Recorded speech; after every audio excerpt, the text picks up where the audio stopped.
Hello, everyone. I'm Rusty Peace. Welcome to Railsplitters on the Mic. We're talking today with Lincoln Memorial University head men's and women's bowling coach Torrie Bartalone for the first time this season. Coach, welcome.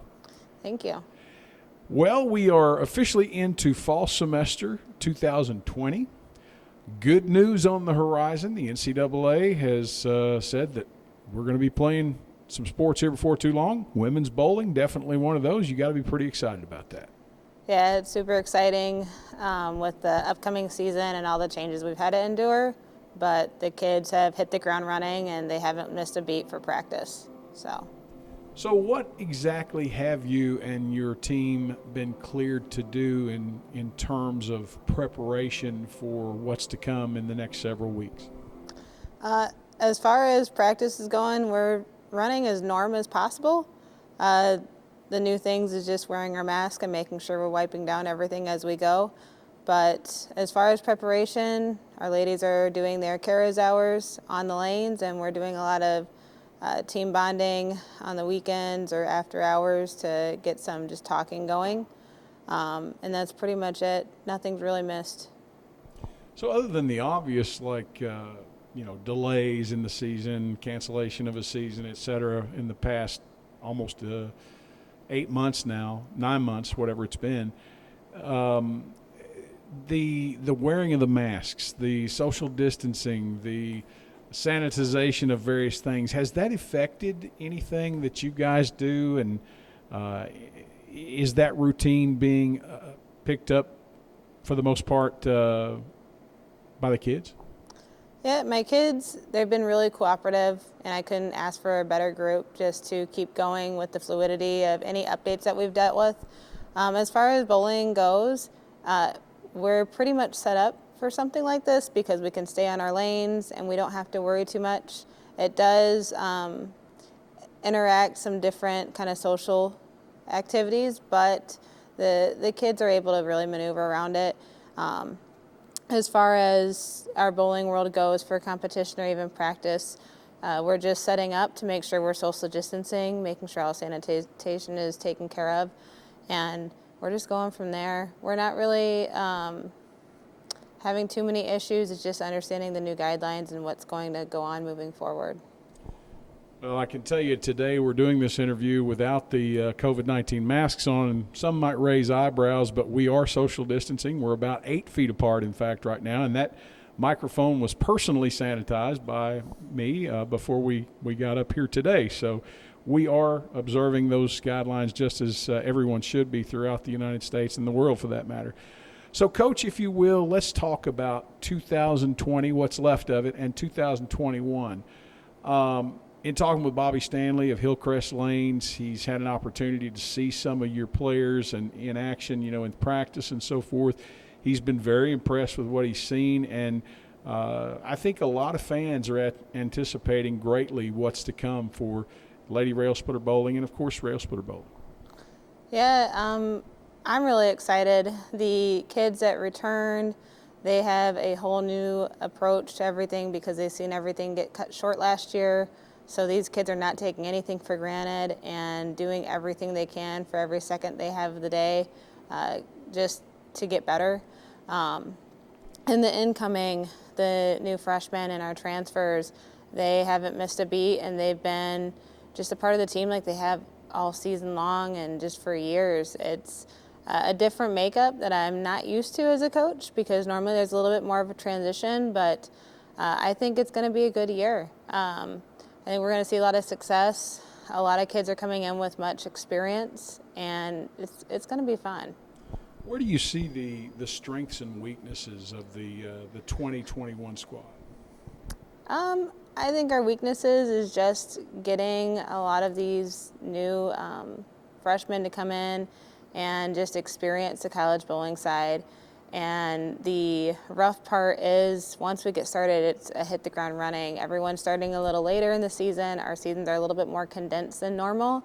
So there's really no time to almost take a break in between. It's what do we need to do to get going so we can repair, recover, and continue to move forward.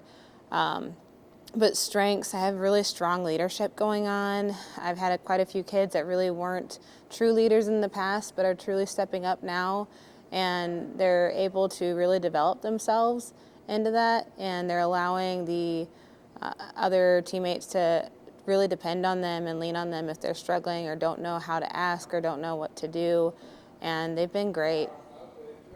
So let's go back. Obviously this is, if you'll pardon the term, your freshman season as head coach of the LMU bowling programs.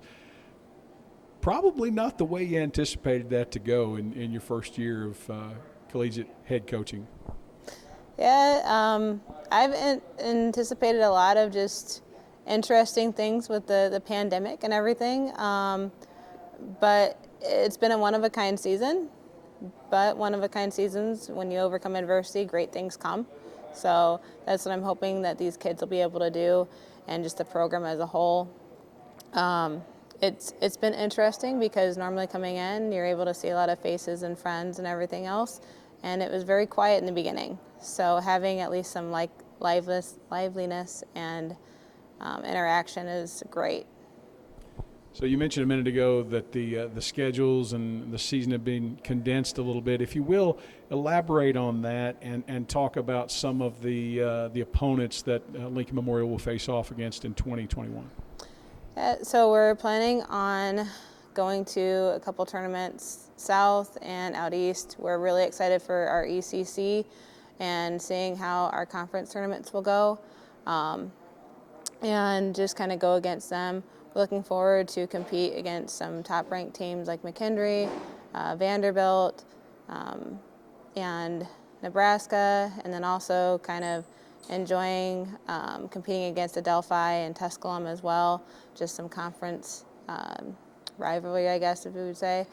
And I think we'll do well. I think that the girls, they know what to do, so they're not going to miss a beat, and they have their heads on straight.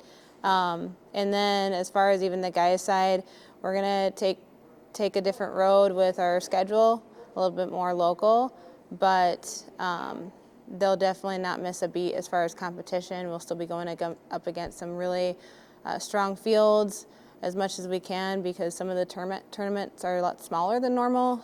And then also just the travel and all that just going to change a little bit. But overall, we're still going to have some high competition matches going on. Do you see any hurdles or obstacles for your teams this year and what they're going to have to overcome to be that caliber of team that you'd like them to be? I think the biggest hurdle is just how quickly this season's going to start and go.